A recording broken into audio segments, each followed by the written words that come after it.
Hi friends! ఈరోజు మునగాకు chapati special. ఎలాగో ప్రిపేరింగ్ చూసేద్దాం రండి.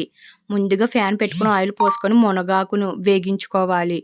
మునగాకు బాగా లైట్‌గా వేగాక బౌల్‌లో గోధుమ పిండి వేసుకొని లైట్‌గా సాల్ట్ వేసుకోవాలి.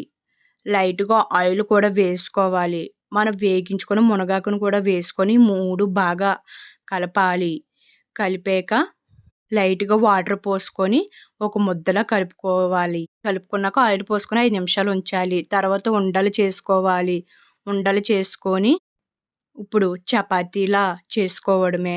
చపాతీ బాగా రౌండ్ షేప్‌లో వచ్చేలా చేసుకోవాలి. చేసుకున్నాక ఒక ప్లేట్‌లో పక్కన పెట్టుకోవాలి. పక్కన పెట్టుకున్నాక ఒక రేకు పెట్టి అటు ఇటు కాల్చాలి. అటు ఇటు కాల్చాక లైట్‌గా ఆయిల్ వేసుకొని కాల్చాలి. రెడ్ చుక్కలొచ్చే వరకు బాగా కాల్చుకోవాలి. కాల్చుకుంటే టేస్ట్ బావుంటది. కాల్చుకున్నాక ఒక ప్లేట్‌లో పక్కకి తీసుకోవాలి. తీసుకున్నాక చపాతీ అయిపోయింది. మీకు నచ్చితే లైక్ చేయండి ఫ్రెండ్స్. మీరు ఒకసారి ట్రై చేయండి ఫ్రెండ్స్. Comment friends please.